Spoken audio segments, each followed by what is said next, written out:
stay tuned here the next 30, 45 minutes. Call your friends and neighbors and tell them, check out the Buddy Martin Show on YouTube because we have a long interview with Urban Meyer. Extraordinary interview we had today with Urban. He talks about a lot of things at Florida, talks about his coaching career and future, many, many topics. It's about a 35-minute interview. Then we hope to be able to talk with Allie Peak Wilbur, who's her birthday, and if she gets back from her dinner in time, and then we'll be talking with Kevin Brockway about the new rule change, which is just put in tonight, about the one-time visit on transfer portal, which I think we're all glad to be able to see. So check us out. I want to mention that we're going to bring you this commercial free, thanks to our good friends at Meldon Law, because this is an uninterrupted interview, and it'll play all the way through, and then we'll do whatever commercials the other side, and we'll do that as well. Meanwhile, don't forget your friends at Meldon Law, what they do for you there. They're always looking out for us, and they're backs, and they're great friends. There's a QR code there, and there it is, Meldon Law. We won't back down. The only official law firm from the University of Florida. I see many of you are joining us now. I'm going to go right out of this and into the interview with Urban Meyer. I think you're going to like what you hear, all right? And so have a wonderful night. We'll be back hopefully with Allie, if she's back from her birthday dinner, and we'll talk more about your favorite subject, the coaching job at Florida. Yes, it's time again for Buddy Martin. Call him up and tell him what you're thinking, but be kind because he's doing the best he can. Better, stronger, faster. Mama says that alligators are ornery because they got all them teeth but no toothbrush. Hey, what if the voice calls while you're gone? Take a message. Bye. You ready, champ? I'm ready for this my whole life. I'm incapable of small talk. But that's why you love me, right? Kind of intimidating to be in the presence of so many great athletes.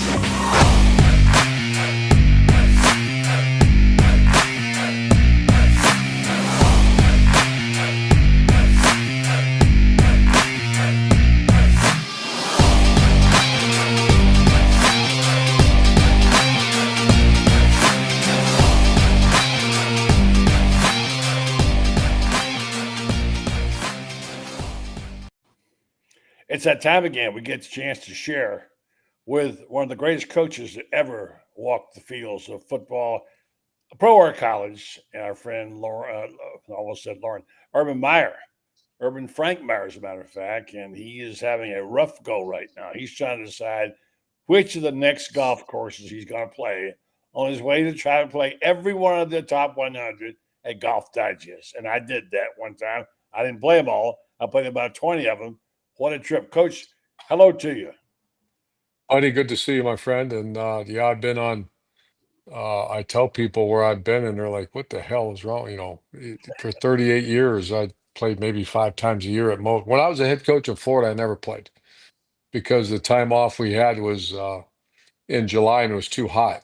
And so, yeah, I just rarely played. And, you know, in Florida, the best golf is, you know, fall, winter, and then spring. And there's no time to certainly grab a golf club at that time of year.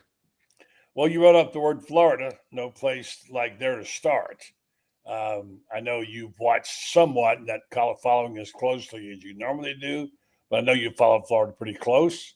And of course, you got the great show on Big Noon on Fox. Let's get right to it. We know Billy is on the hot seat. First, let me ask you, did you get to see any or all of the game versus LSU? I did. I watched quite a bit of it, actually. It was Saturday night, and I'm always been intrigued. First of all, it's the Gators, but just, you know, that awful place down in LSU, man, what a rugged place to go play. But, the defense just played hard. They played their hearts out.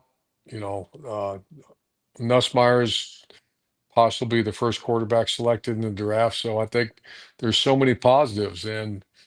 But at the end of the day, you got to win. You know, you can have positives all you want. And we all know, and every coach understands that you got to get that left-hand side of the column. And it was heartbreaking because I still think they got a heck of a team. I really do. I don't get the 5 interceptions. I didn't break them down by Lagway. I picked Florida to be in the SEC championship game this year because I thought, the way they finished. Obviously, I don't talk to Coach Napier, but I know people there, and they think this is one of the better rosters they've had in a decade. And the follow-up question is, why aren't they winning? I understand LSU. It's a tough place. I recall you going down there after they had been calling Tim Tebow's cell phone all week long. Of the games you played, they were remarkable. But this is one that they really, really needed to have. And by the way, could have had it. Get you a picture screen there. It could have had it had things gone a little differently. I think the big question on the table is, and I'm asking you to critique because you get your picture straightened out there. There you go. That thing's got its own mind. And there you go. I don't know why it does that. It's crazy. Anyway, the question, I'm speaking like a fan now, and I know you don't address all these issues, but the question is if you have a good roster and you have a chance to win and you don't, this is a 1-game sample. What do you do? And I'm not asking you to critique Billy, but it's a fact that there were 5 picks thrown. The 2 right before the half were disastrous. You feel sorry for the kid, but there's something different about Lagway. He's obviously throwing off the wrong foot some. I don't know. I'm not an analyst. What did you see, if anything, mechanically with him? I don't know why it's doing that. Is there anything I can do, or can you guys do something? Or there you go, right there. Yeah, I didn't watch it like that, buddy. And I just over all my years, I'd hear people say things, and I tried not to listen. But I'd hear something, I'd say, "You have no idea what you're talking about." So I've tried to do that in my job as an analyst on Big Ten Network and Fox. That I'm gonna give my analysis, but I'm also gonna be very detailed and make sure did my homework because I think it's first of all, I'm a former coach, so I better be. I have not done a research on Lagway, why he's throwing the interception, the play structure. I don't know if he's over, I don't know.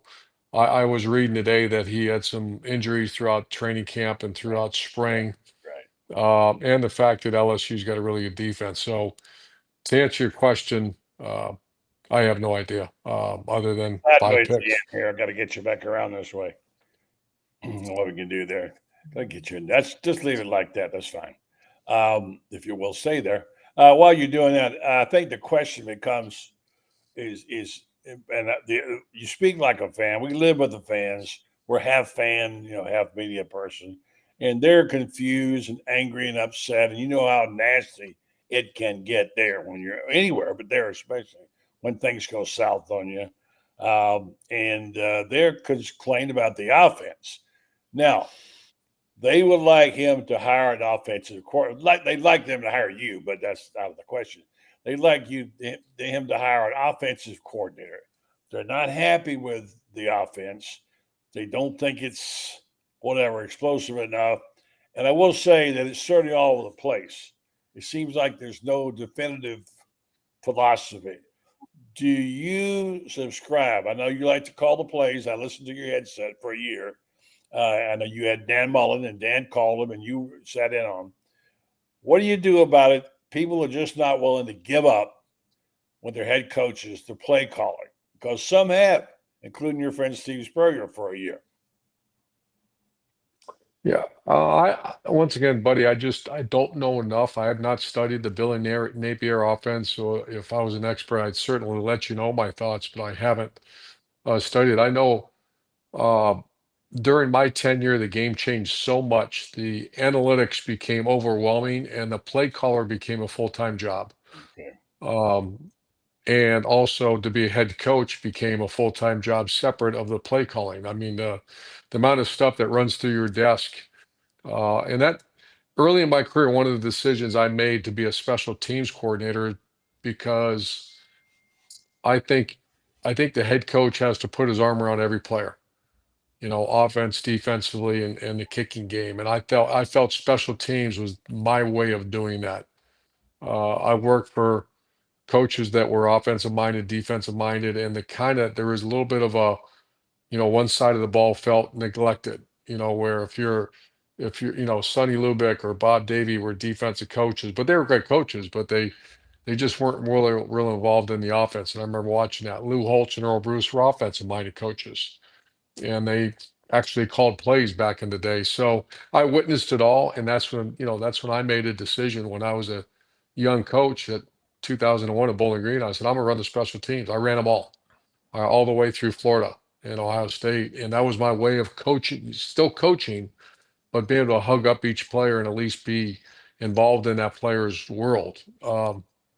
So for me to be critical of Billy Napier's offense, I can't do that. I don't know it at all, to be honest with you. To understand why there are very few head coaches that still call plays. Ryan Day, you know, gave that up last year, and he's still very involved, of course.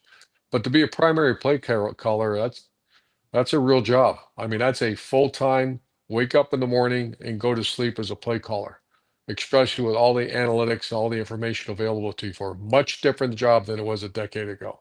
Yeah. Well, ask Chip Kelly, right? I mean, a lot of these guys are making huge careers out of it. Coach, as a head coach, what's your overall assessment, just the talent on the field right now as a whole? Do you feel like that the talent is at the highest level as it's been in the past, or do you notice a drop off and anything like that as far as what the product is on the field as a whole in college football? Well, my former captain and leader is on that staff, Brandon Spikes, and I still visit with Brandon, and he's obviously all over it and so positive. He made a comment to me that he really feels this is the best roster they've had in a while, certainly in the last couple of years. They've recruited well. They're big, good-looking athletes, and what you would expect of Florida. So I can only really go by what he tells me. When I watch them on the field, they look the part. I know there might have been a couple lean years in the past, which I'll be honest, I'm not sure if I buy all that. I- in this era, when I hear, well, they don't have good enough players, my comment is, well, go get better player. I mean, what the hell's the problem? I you remember over the years, I actually got in trouble a couple times. I heard people say, well, wait till I get my players in there, or wait till I'm like, what in the hell are you talking about? Those are your players. Get them stronger, faster, bigger.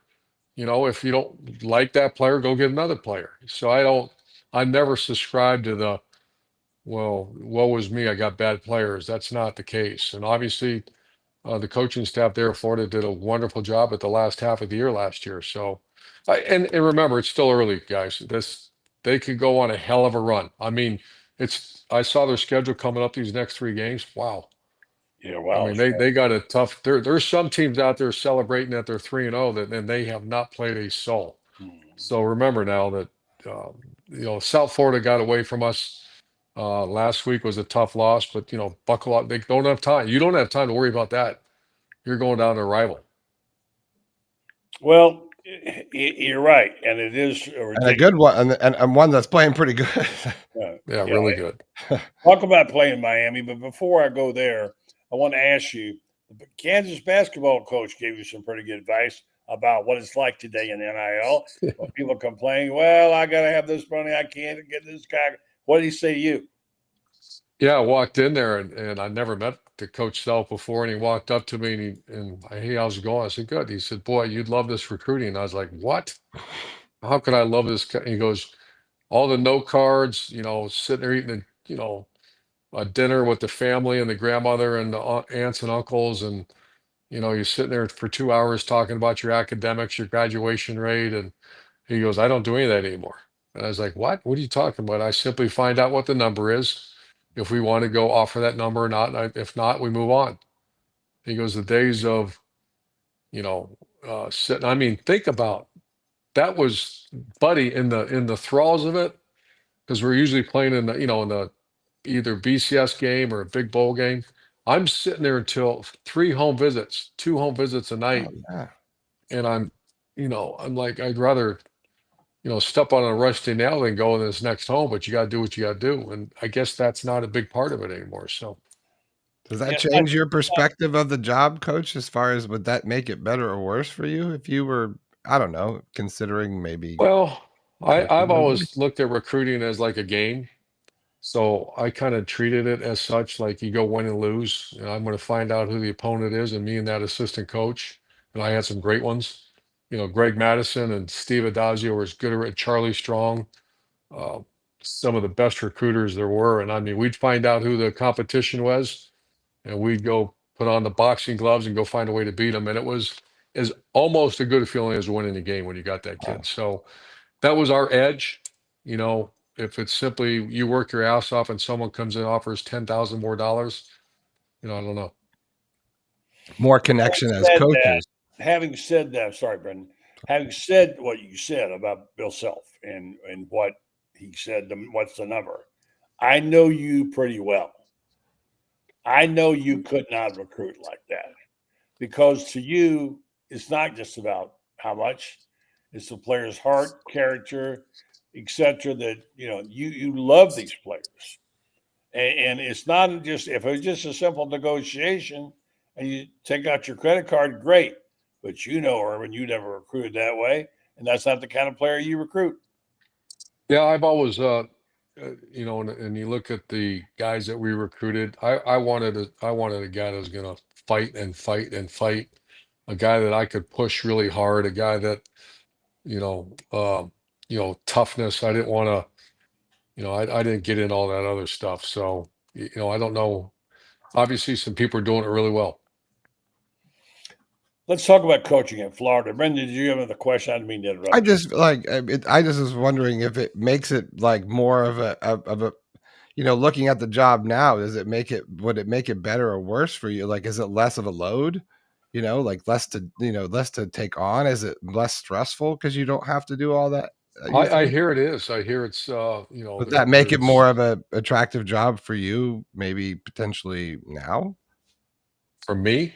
Yeah, just No. not having to do that extra, but it seems like that would be so much of it. Like now that part's gone, bam, does that make that job like, Well, I'd hate to have to preferable? rely on wealthy donors to determine your salary. That's still, I get it. I understand how good it is for the athlete, but you'll never convince me that certainly players should be getting their fair share.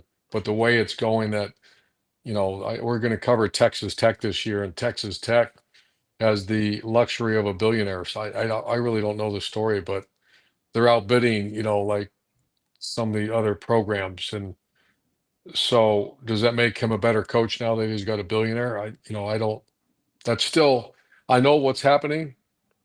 It still that doesn't get to my right side of the brain to my left side of the brain saying that your your success is determined by a wealthy donor. I still, that doesn't compute with me. I don't know if we'll have a better game or what. We'll see what happens, but we do know that the one variable is coaching, and they are turning over fast already.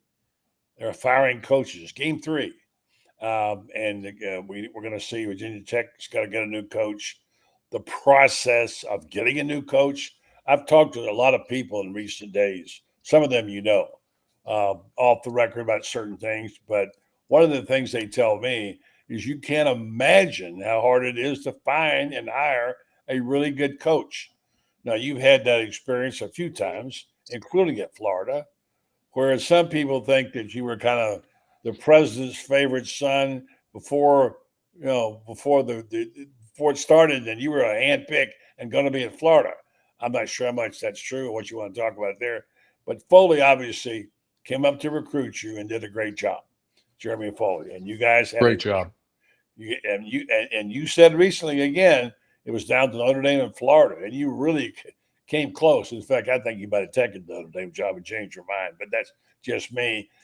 Because why? Because you can go to Florida, get one of those airplanes, you can cover the whole recruiting area and be home for dinner. That meant a lot to you, and you said so recently. That is a big factor, isn't it?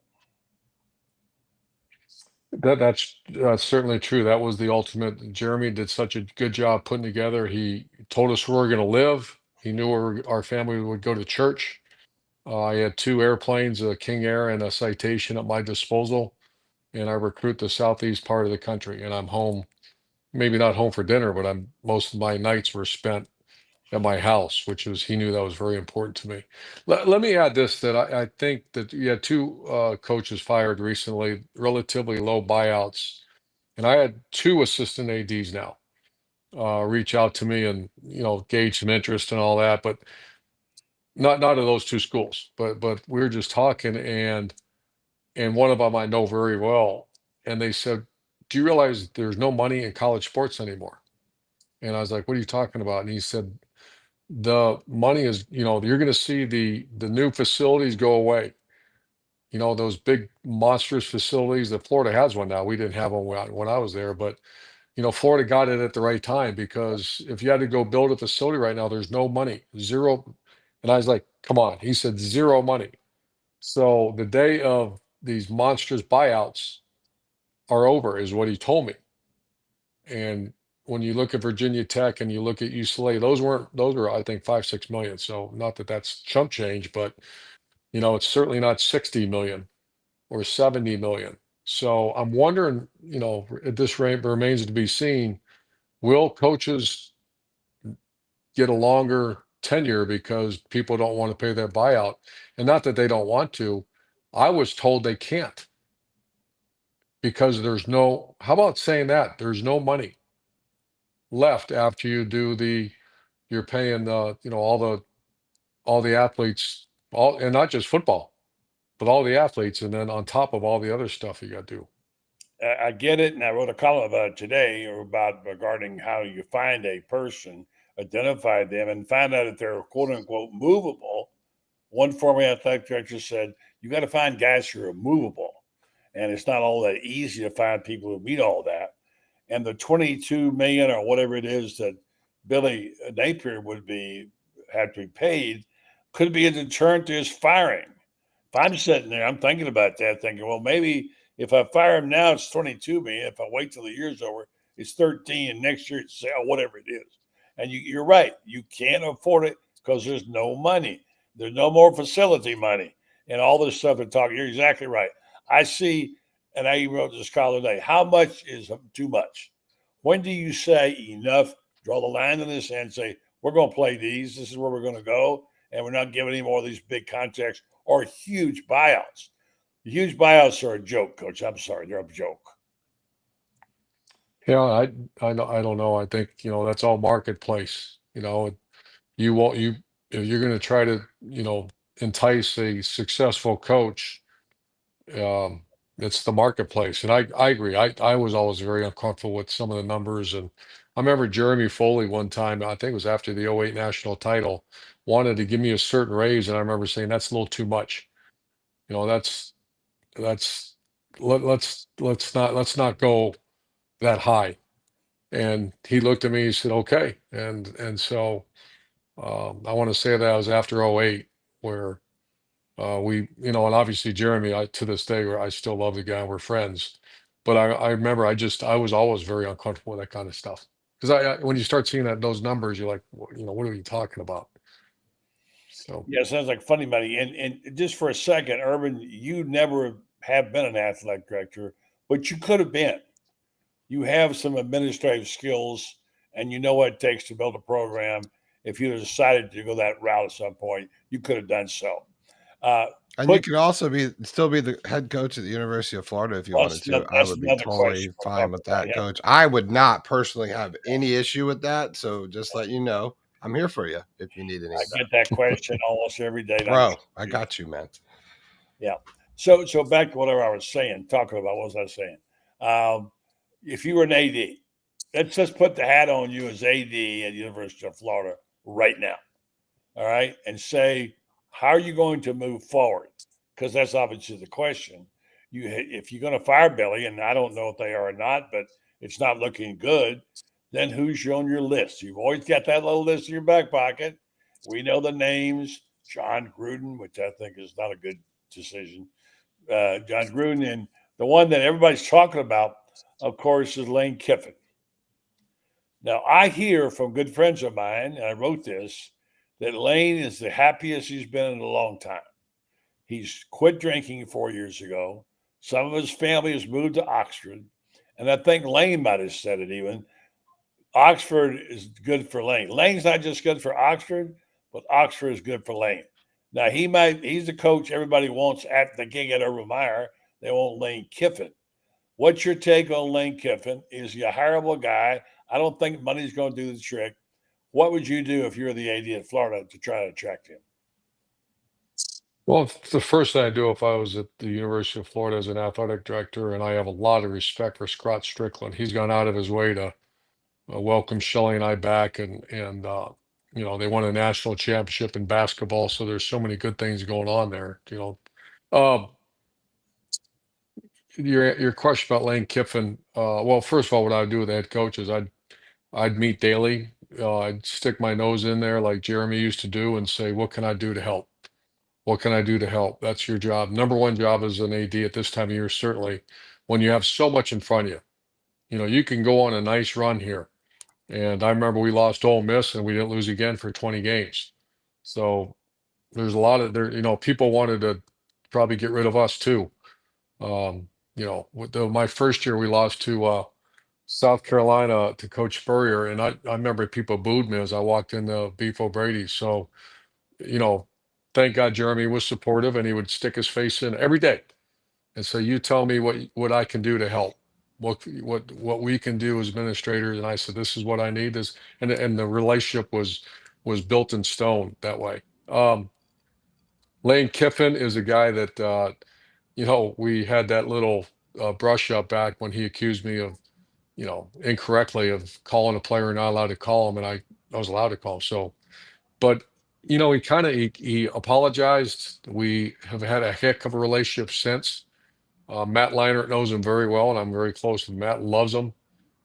He's that guy that every year, they got to finish. They always start really strong, but they still haven't won the SEC, and I know it's a tough job to win it. But I certainly think you said he's a hireable. Absolutely is. Is he probably one of the top, 10 guys out there? Certainly is. But I also heard the same thing that personally he's in a really good spot, which is at the end of the day, that's what you really want for people. And that is really where you always try to be. You want to get comfortable in a place and have a long coaching career. And even Steve Spurrier, after 12 years, and when he walked away, says he wished he hadn't done it. Talk about how good a job it is at Florida and why. Oh, I always the thing you always look for is support, or number one is recruiting. What's your recruiting base? Number two, have they done it before, and is there infrastructure in place to do it? And Florida is a positive, 1 out of 10, it's a 10. Recruiting, it's a 10. High-end academics, they work with you as far as getting in people in school. And then you got, so a fanatic fan base that I call them the nut jobs. They're out of their damn minds, which is people started criticizing the Buckeyes last year, and I jumped to their defense as well and said, too much is given, much is expected. I've also coached at places where I had to go out and sell tickets. You don't have to do that at Florida. You don't have to do that at Ohio State. So yeah, much is expected, and but Florida should be a top 5 job, and I still believe it is. Coach, have you the development of quarterbacks? I know you haven't watched as much. Just talking about with DJ Lagway, it seems like he just had such a huge drop. It seems like, and there was so much expectation. How do you get a quarterback like him up for this game in Miami? Like, I know he's a competitor, I know he is, but that does that get in a quarterback's head per se? I mean, I know it must to some degree. Yeah, what's amazing is, and I've said this many, many times, the quarterback gets too much glory and too much blame. I if I had time, I just haven't had time. I would go back and watch that film and say, I think the number is 54 40, and 10. So every interception that's thrown is half the time it's a quarterback's fault. 40% it's the receiver's fault or tight end's fault, and then 10% it's something. The offensive lineman misses a block, the ball gets tipped. There's all kind of extraneous issues that could cause an interception. So, but I haven't done that. So a little bit like Arch Manning, he's getting hammered by everybody. I watched the film and there aren't guys open.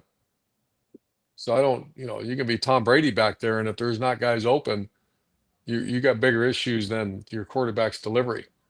Get guys open. I don't know their scheme, or I don't know the talent level of the Florida Gators receiver crew, but I'd go back and I'd watch all of that. Like I said, far too often, like a quarterback will get incredible glory when he throws a bad pass and the guy makes a great catch, or the ball gets tipped and it goes in someone's arms or something. And what a touchdown pass. Wait a minute. What are you talking about? Same thing a lot of times when there's an interception or a poor play, you go back as a coach and you watch a film and say, that's the quarterback's going to take a lot of shit for that, but that's not on him. And I'm not saying that about Lagway. I'm just saying everybody's got to take a big picture of this because we know he's a good player. Yeah, if I might say so, here are some of the things being said down here about Lagway, and I'm a big Lagway fan, have been from the moment I saw him. Is that remember he had that undisclosed injury last year and was obviously severe. And at some point, we're not sure whether it's the leg or the arm or whatever it is, he will have to have surgery. He was unable to have any reps until the last week of fall practice. When you have a coach like you and Steve Spurrier, you give your quarterbacks lots of reps every day. His mechanics are off. They tell me, guys who play the position. His timing is off. He's got receivers. Darnell Brown is a bomb, and he's got about 3 really dynamic receivers that they get open. It looks like, from the naked eye and the paid observer's eye, is that he's trying to make throws he used to be able to make at Willis High School, and he obviously had great success last fall. But he's not putting the ball in good places. Most of those interceptions were on him. And the question is, why do you let a guy keep throwing when he's throwing interceptions? I don't know why. And he does have the freedom to change out of any play.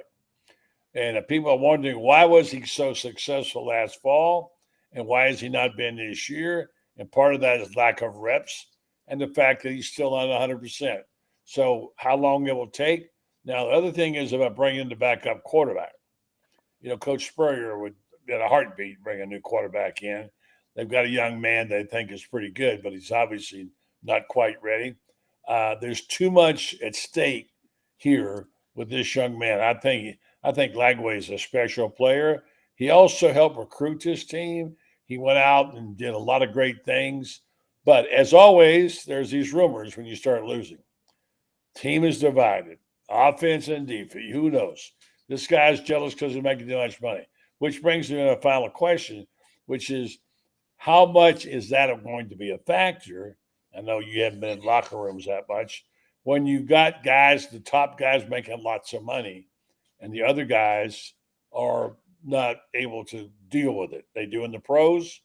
What would you do about that if you had that situation where there was division, there was money, there was favoritism? And I remember you dealing with that in the past in college. What would you do now about it? Yeah, the whole money thing, I don't know what I do. You have young people coming in making more than some veteran players that have been there and kind of gave their heart and soul to the program. So I remember, buddy, you were with us, I think, in the year that we lost 06, we lost to Auburn at Auburn. Mm-hmm. And Chris Leak was our quarterback and Brandon Seiler was our leader. And I mean, Brandon Seiler was an alpha. And I come in that locker room after doing my interview or whatever, and I mean, it's damn near a fight, offensive and defensive fight going on, and I mean, screaming, cussing, and calling each other names, and Charlie Strong grabs me and he says, "We got to break this up," and I said, "No, I want to hear this," and so I just leaned up. I remember I had a water, and I just leaned up against it, and I told him, "Keep going." I said, "Because after this, it's over." but I want to hear. Sometimes as a coach, you don't hear and you don't know. And they educated me there. There is some very pointed, hard feelings. The defense, if you remember in '06, was tremendous. The offense was not very good. It got to be very good. But I think it got to be very good because some people were called out, and I allowed it to happen.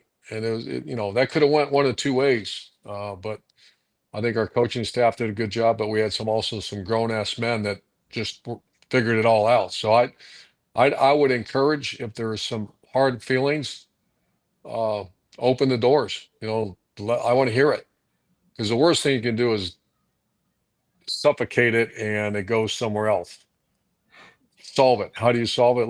Let grown men figure it out. Yeah, exactly. All right, Coach. I feel like that's what made you so great.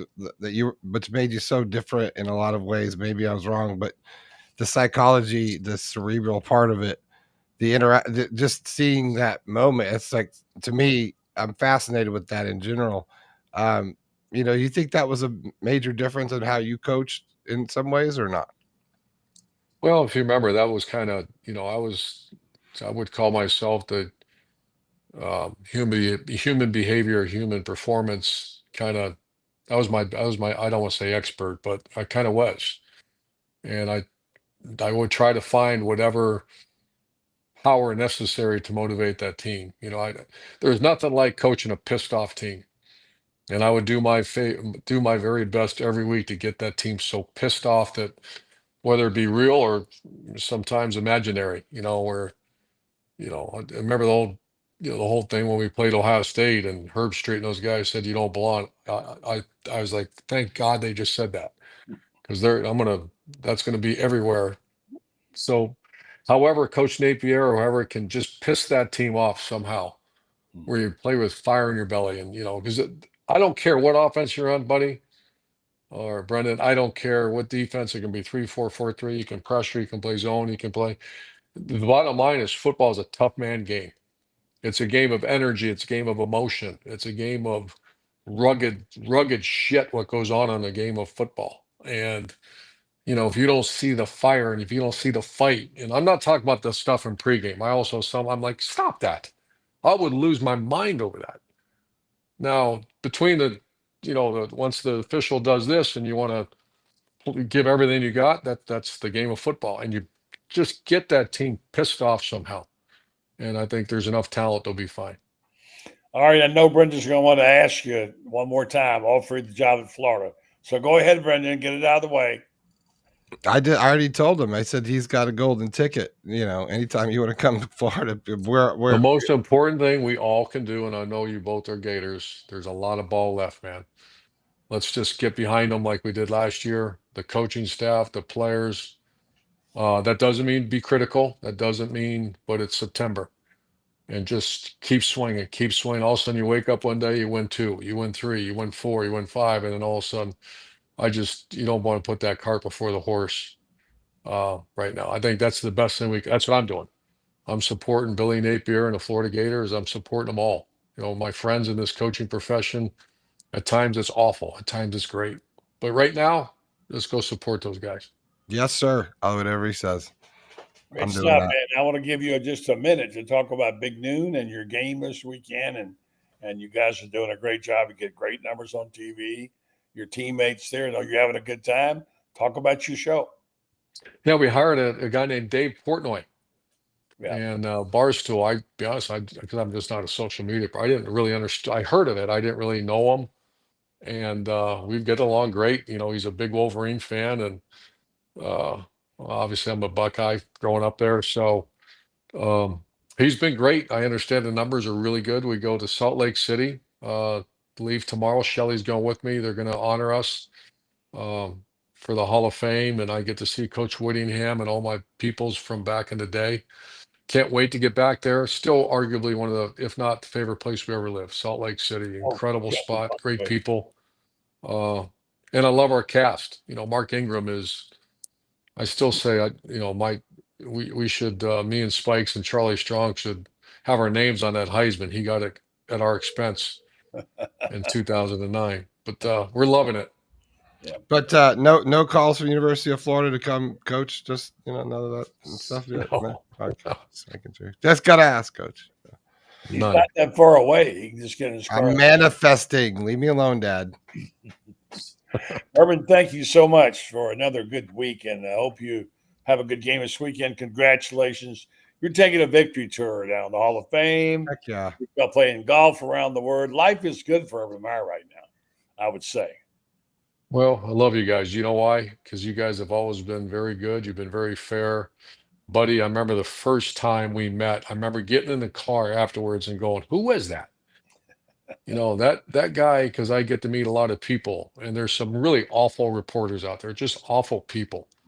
And then there's other ones that do their job. Now if you suck, you got to say they suck, but you don't create shit, and I remember looking at that. I think it was Steve McLean. I said, who is that? And the depth of your questions, the sincerity of your questions, the focus of your questions are to this day as good as I've ever been around.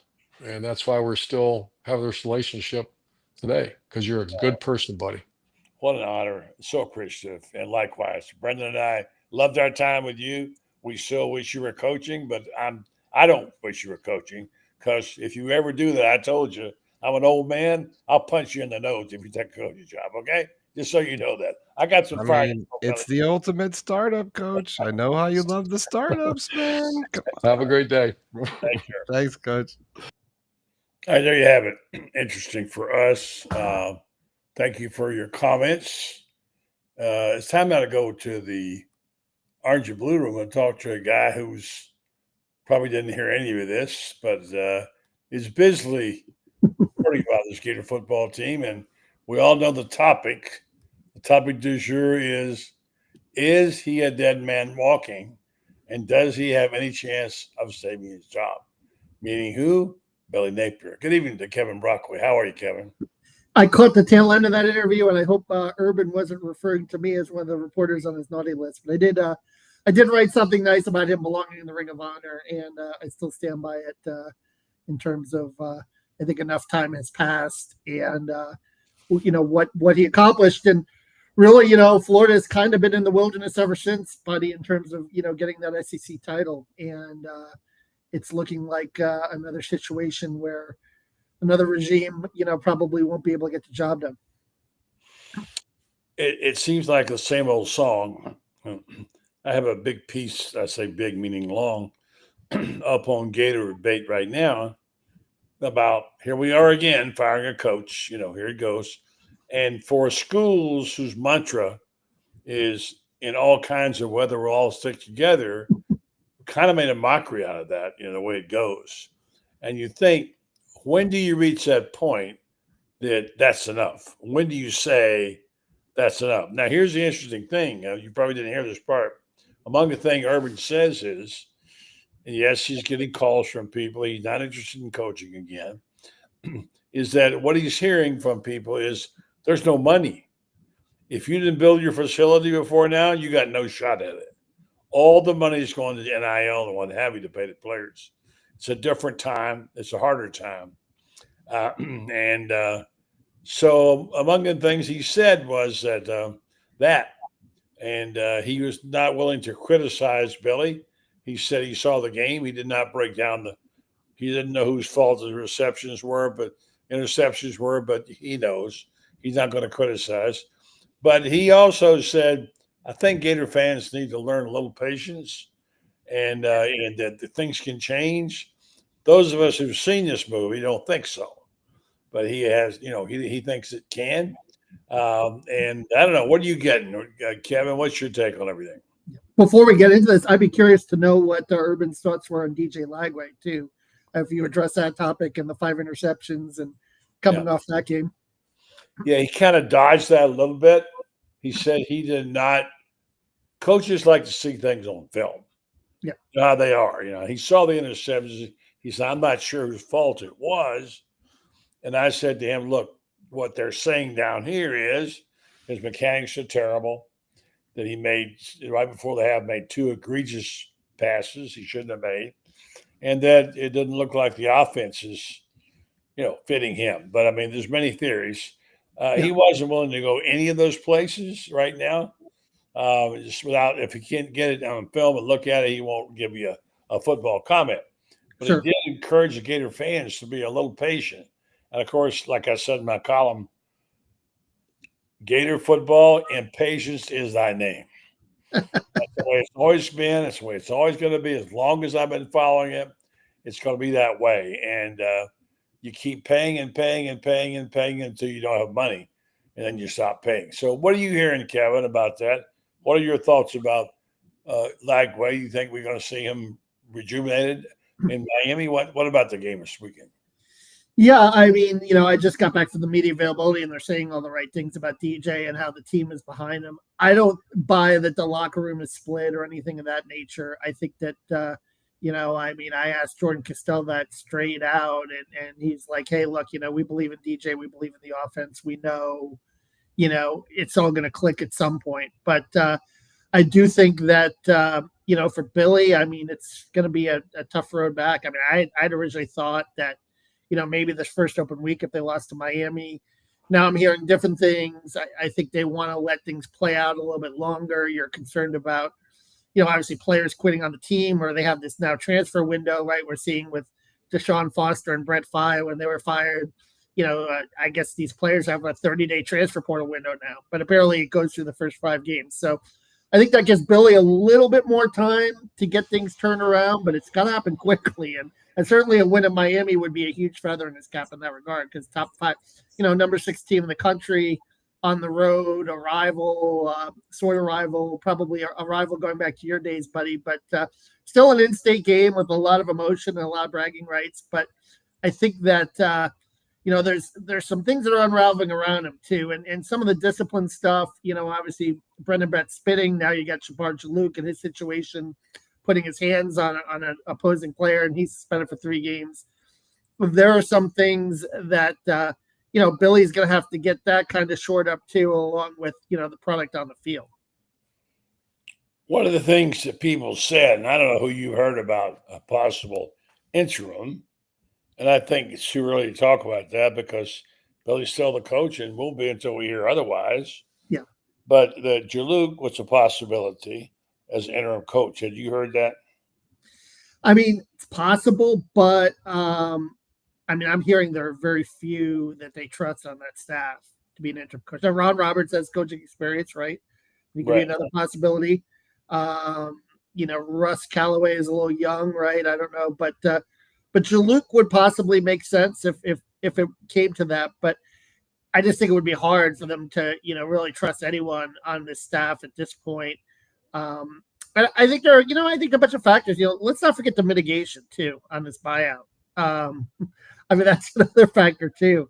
It'll get lower and lower as the games go on too. Scott could, possibly. Say if they're 2-5 going to the second bye week, Scott could have his mind made up in his head, but just decide, hey, look, let's let the rest of the season play out. Let's wait till the end of the year and let's mitigate this buyout. Now, it would put you behind the 8 ball and the coaching search, perhaps, although there are back channels to that as well. But I do think that, it's still a big nut to, right now it's in the neighborhood of 19 million. Maybe by the end of the year, if it's 16 or 17 million and you have to pay half of that within 30 days, it might be a little less to swallow if you, the longer you let him coach. Mario Cristobal, trying to turn things around. I have a question from Barone71, who's one of the better writers and messengers on both our show and Shane Matthews a lot. And I'm going to ask you the same question, buddy. And since you have a background there in Miami, do you have any good South Florida stories from your days covering the Florida-Miami rivalry? Hangouts to Hank Goldberg or Neil Rogers? No, I don't have that. I have a few stories I probably covered. I remember going down there way back in the dark ages when we took trains with the fans to go to Miami. And one year was 63. When we had also the year we had the invasion in Cuba, and seeing these convoys on the highway, these tanks coming down the highway was unusual to see when you're in a train going to a football game. That was a bizarre thing. And then I remember I remember the Carlos Alvarez game. I was working in New York, came back down to cover it, and Alvarez had a terrible year because of his injury, and Dickey had been a major disappointment, and he ended up catching the pass to help John Reeves break the record. Yeah. A Florida flop. I know all about Florida it. On the sidelines, standing next to the players when it was instigated. I can tell you what that was about because Miami wouldn't give the football back. They didn't want him to have the record. And that was kind of Bush League, too. People forget that. They flopped down. They were supposed to came over and asked Dickey. Dickey said, well, okay. But they were such a terrible thing to see him all fall down and give up a touchdown and get the ball back. But they got it back, and Reeves broke the record for yardage nationally. When the game was over, they streamed onto the field. Flippers, remember his pool was down there? Yeah. And they jumped in the pool, and Carlos Alvarez shimmied up the flagpole all the way to the top. That last game. And so that's one story. There are many others. I've been locked in the old Orange Bowl a few times because they turn out the lights on you when you're the last guy out of the press box. They had an old barbed wire fence you had to climb over. I remember ripping my pants on barbed wire while I was crawling out of the Orange Bowl.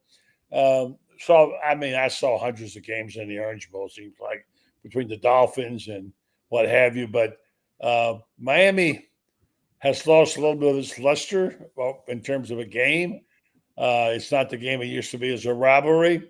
But, yeah, there were some interesting days. How about some of your stories?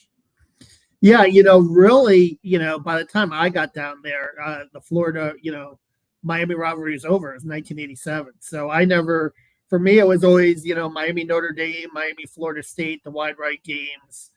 I never really covered up, Miami, Florida game until, the Sugar Bowl in 2000, right? That was, the first one. After that, there were obviously Urban, who you just had on, right? He had the late field goal in 2008 against Randy Shannon. Since then, it's been a little bit of a back and forth rivalry. And, Miami had the upper hand last year in the Swamp. And I'll tell you what, though, this Miami team, line of scrimmage wise, Mario Cristobal, something I wrote today is just kind of the compare and contrast and how it was built. Yeah. And they've done a much better job in the transfer portal. Obviously, Miami has in the 4 years, and they've really built it along the line of scrimmage, both lines of scrimmage, which is, going to be a challenge. I mean, they're leading the nation in run defense right now. They've got big athletic guys on both lines, and it's going to be a tough test. I think it's going to be an SEC-like test for Florida going down there. Defense played extremely well last week, and they continue to play like that. If they had me at quarterback, throwing only 2 interceptions on that game, But give me your take on the game. It's a 7-point game right now. The setting is going to be interesting. It's game day, which is always interesting. 7:30 kick. It's nighttime. It's going to be quite a game. I don't know what to expect. I somehow think, maybe it's false hope, that Florida will show up and play well in that game. Your thoughts? Yeah, you got to think they're going to show up and play with some emotion, and there's got to be kind of an enough is enough, in terms of how they're playing. The penalties, the turnovers. They keep talking about cleaning it up, but it's really got to come to fruition at some point. And sometimes that's the other team putting pressure on you. Certainly, if LSU has better athletes, at least holding penalties. You might not say the same thing about USF for that matter. But, Florida in a lot of ways has been beating themselves, and they've got to figure that out in terms of just playing their cleanest football game. And that comes down to, precision, technique, coaching, putting your players in good situation. Listen, Billy takes the brunt of this as well in terms of the fact that he could have let go of the play calling obviously last December after scoring just 6 points in the first half of that Tulane game. People forget that, but he wanted to be the guy that continued to control his own destiny and call the plays. And I mean, here you are, Billy. I mean, this is your ship now. You're the one that's going to have to write it. You and the offensive staff are going to have to figure out ways to get your players in the best position to win, because right now, 2 touchdowns in your first 2 games against FBS opponents is pretty damning in terms of how the offense is executing right now. All right, what did you learn today? Dallas Wilson might be back by the Texas game. Going to start practicing next week. That was obviously a little news. Billy seemed like he was in a pretty good mood, and willing to share some things with us. So although he didn't get too much into particulars on the Jaluk suspension, just pretty much, saying that they moved past it, they moved on. He's gonna, he'll be able to coach the team during the week. By the way, this is just a game day suspension, but there are some people that feel like that it's important to have all your position coaches on the sideline during game day. You have armies of analysts now too that are allowed on the field as well, though. So I'm sure they will compensate in some fashion for him not being on the field for game day. But that was those were some of the main points. We talked to Jordan Castell, we talked to Aiden Mizell, and I think that there's a certain resolve that Florida's going to have going into the game, and it's going to come down to their execution and whether it's good enough. I mean, Carson Beck is prone to turnovers. He could throw picks. Mm-hmm. We certainly saw that last year against Georgia. I think it's going to take that, winning the turnover margin, and not turning it over yourselves. And if you do that with the way this defense is playing, you might have a shot to get out of there with an upset. All right, we're running out of time, but I want you to give me a good analysis of what you expect from DJ Lagway, and if he's still the long-term quarterback, and how Billy has said he's not plan to play a backup. Give me your thoughts. Yeah, I think DJ is going to continue to go through a little bit of a rough patch here, just because I think that the offseason, not being able to throw, not being able to practice consistently, that was a real concern. And I think a book is out on him, and teams are playing him differently, and teams are throwing a lot of zone coverages at him. And there's going to be a growth curve there for him to figure that out. And I don't know if it's necessarily going to happen in the Miami game, but I do think that if you stick with him, you might see some fruition in October and November in that regard. Certainly, you got to figure out a way to deal with those deep drops. That's not his strongest point. What do you see him do? Do you see him running more? Yeah, I thought that, the LSU game was the best that he looked physically in the 3 games so far. And he actually kind of took on tacklers a little bit, if you saw that. And, he still doesn't look like, the fleetest in terms of that regard. And who knows, if some of the leg issues affected his conditioning. But I do think that you saw some encouraging signs of him moving around at least a little bit better in that LSU game. And you're going to hope that that's going to kind of carry over to the Miami game. But listen, this is a Miami front seven that's very stout against a run. But I would like to see them, get Jaden Baugh involved anyway. And they did a pretty effective job in the screen game with them. I think you got to continue that to neutralize the pass rush a little bit and, find ways to get him out and open. Pretty darn good receiver, it turns out. He's pretty good. And Billy said no question. And those were some of Billy's best play calls in the LSU game, those dump off screens and, so forth. But there were also a lot of, routes that were over the middle that I'm sure that Billy and DJ wish they would have back. And, playing the 2 tight ends, I just wonder, with one of your tight ends being Tony Livingston and the other being Hayden Hansen, it's not like you've got, Kyle Pitts or, right. out there. Maybe spread it wide, use some of your wide receivers, use some of your weapons more. Right. Great stuff, Kevin Brockway. We're even the games of the sun or any of that paper. Thank you, Kevin. Be well, my friend. Talk to you. Buddy. All right. Kevin Brockway, we want to say good night to you folks. And thanks for listening. Thanks for watching. We also want to tell you about our friends at Titan MRI Imaging. Now have 3 locations to serve you, 2 in Gainesville, the Park Avenue location, now the Millennium Center, and 1 in Lake City serving all of Columbia County and Valdosta, Georgia. Titan MRI and Imaging offers same great customer service. Titan MRI Imaging now accepts insurance, or you can go through their convenient self-pay program. Titan MRI Imaging offers MRIs, CAT scans, X-rays, and other ultrasounds. Easy scheduling. If you can't make it during the day, you can make an appointment for the night. Check them out. Ultimately, it's your decision. Titan MRI, it's your choice. All right, folks, thanks to our special guest, Urban Meyer, to Kevin Brockway. And we're back tomorrow night for one more show on the weekend before we do the thing. This weekend is going to be interesting to see which Florida team shows up there and what does happen. So take care and have a good week. See you.